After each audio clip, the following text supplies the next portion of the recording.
First off, real quick, just hats off to Iowa State. A lot of us talked this week. Got a lot of respect for that program.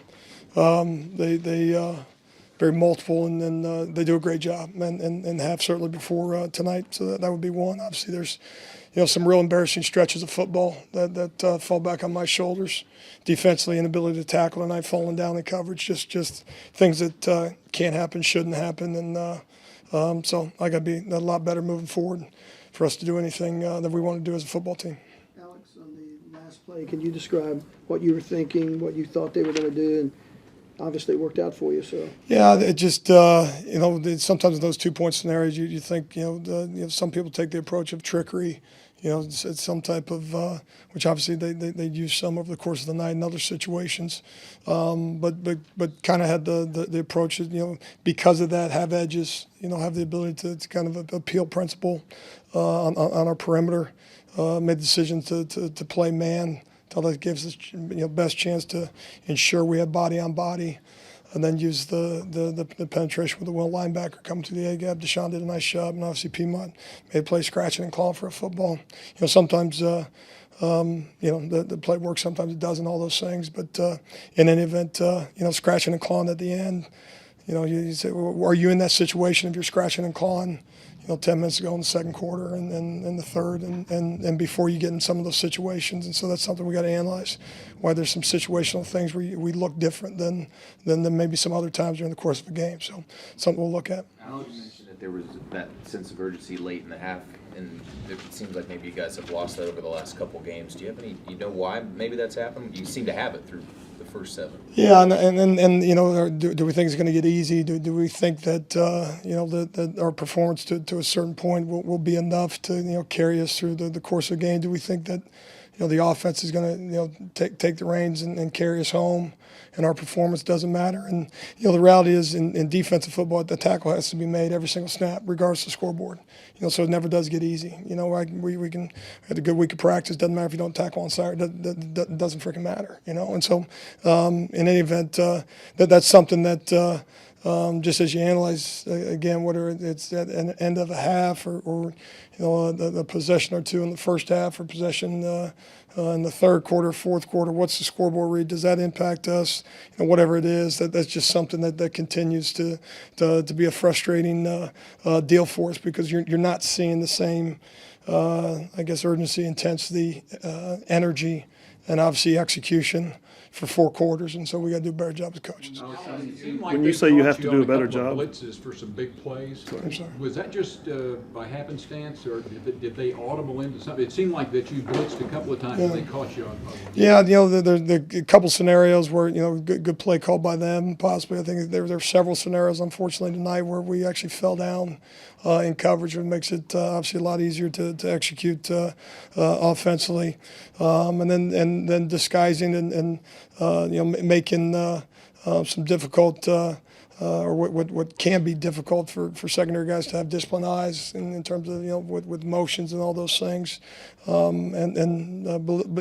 are things that you practice. Those things that get that in the moment you got to default to. Again, where do I exactly where do I place my eyes? Does that motion man affect me? Does he not? Do we got to communicate something? And at times, obviously, we didn't do a very good job. Alex, when you talk about, for the first 6-7 games, you guys were a really sure tackling team. It seems like tackling really well. Can you explain how that has maybe changed the last couple games? Yeah, obviously the results are the results. It's not very good, and 2 weeks ago, I'm not sure that we were a terrible tackling team. Obviously we didn't get the results that we wanted. Didn't play good defense by any stretch of the imagination. But I think specific to tackling wasn't the number one culprit. But certainly tonight, we didn't come close to being a good tackling team.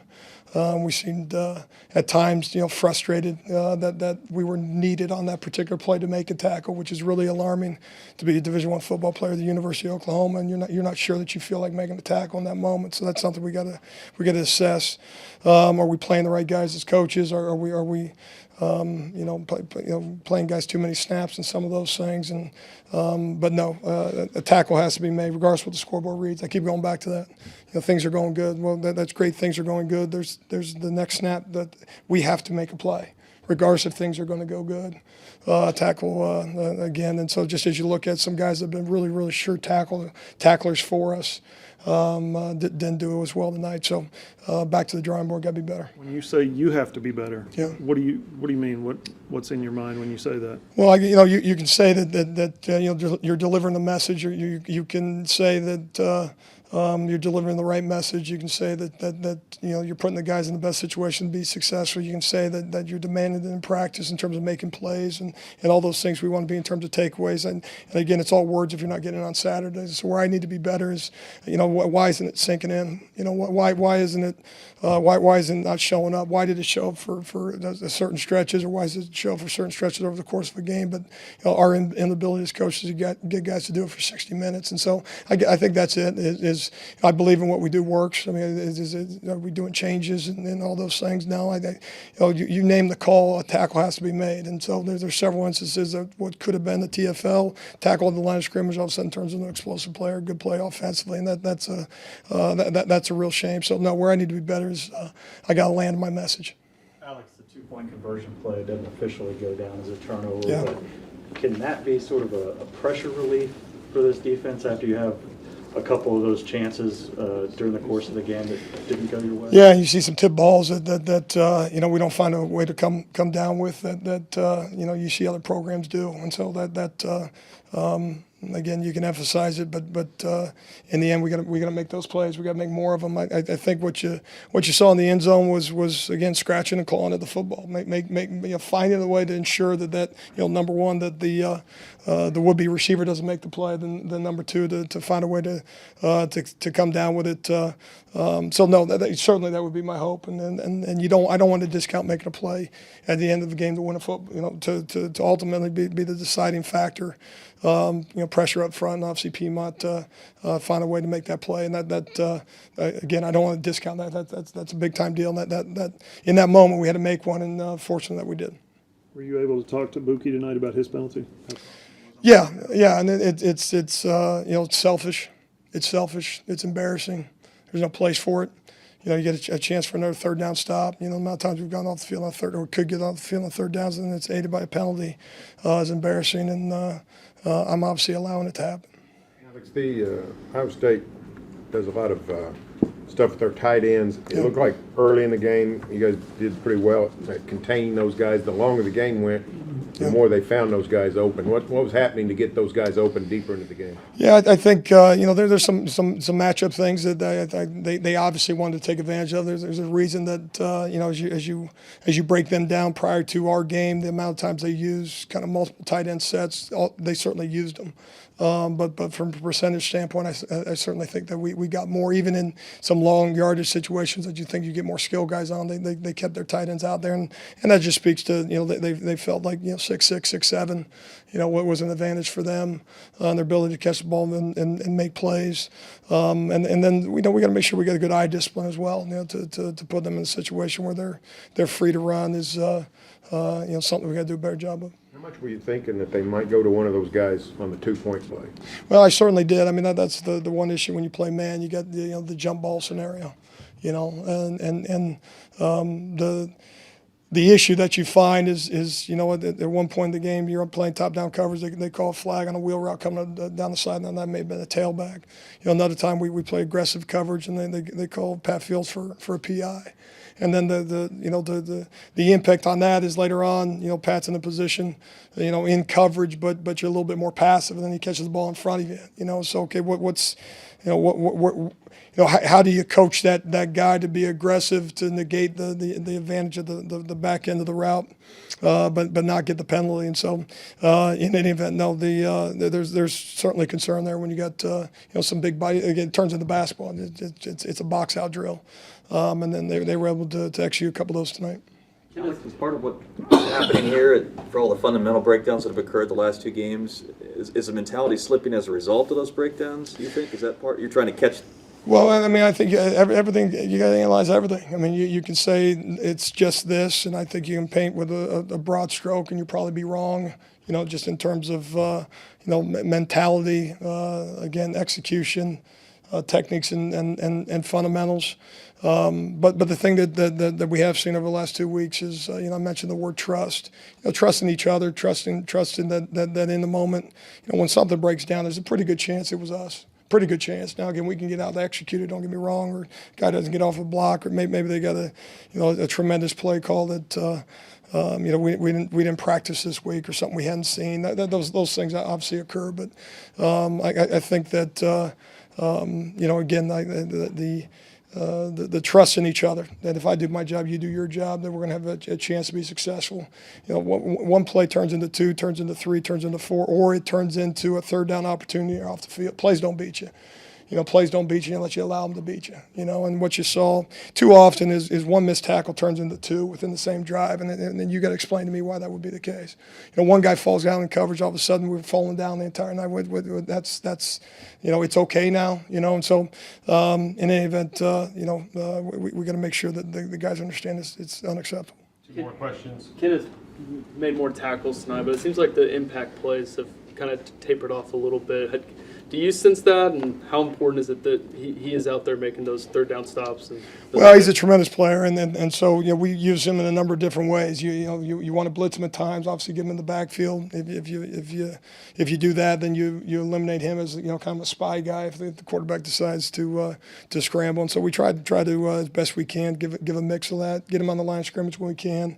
Sometimes just the fear of him coming. But what K9 wants to be as a playmaker for us, and so he's dying to do that, and we certainly wish we had more guys like him. But no, there's more plays for him to make, and he will. Sum up how you learn more about your team, your players, having this bye week, coming off a loss, maybe seeing this performance now. Like, you learn a little bit more about what you need out of guys, what guys need out of you. Yeah, I mean, I think it's appropriate to let the video kind of give us the final rundown before we making those determinations tonight as we stand here. But there's some obviously alarming characteristics that we've displayed. The inability in adverse situations to maybe respond as well as we should, to create those adverse situations on our own. Again, it is alarming. It's hard enough to beat your opponent, to overcome yourself. It makes it doubly hard, and so you're seeing that on film, or certainly I assume we're going to see that on film, because I certainly saw it with my own 2 eyes tonight. The resiliency, and I don't want to accuse the guys from a want-to standpoint. I think we have the want-to, but do we really understand what that looks like, what that feels like to be one of the better defenses in the country? When things are going well, are we able to execute at a certain level? When things are going poorly, that we decide that hopefully the scoreboard still stays in a plus situation for us, that the next series maybe my performance doesn't matter as much. Because if the scoreboard's a certain way, the next series, there's not a whole lot of pressure on that next series if the scoreboard's a certain way. And so I wonder that a little bit, and so that's just something that we'll assess. But again, in the end, we got a good coaching staff. I believe in the scheme, and we got to do a better job coaching these kids. I assume you wonder that because you had the series where CD, gets stripped of the ball, you hold there, but then you give up that 80-yard 4-play drive. Is that kind of what gives you that impression? Well, and that's just it. Is to why do we see a different I guess style of play, or it's obviously some of it's just from an execution standpoint, but why does it look different at times over the course of a 60-minute game? If you kind of just screenshotted or one play evaluation on one particular drive, and then a one play evaluation on another drive, and it might be the same offensive call, same defensive call. Why does it look so different? And so that's something that again, it obviously starts in practice, consistency, and all those things, but also the mental fortitude when situations arise in the game that you can bear down and again trust the guy next to you. None of the calls are good, but 11 guys going in the right direction give you a shot. Thanks, Alex. All right, thanks.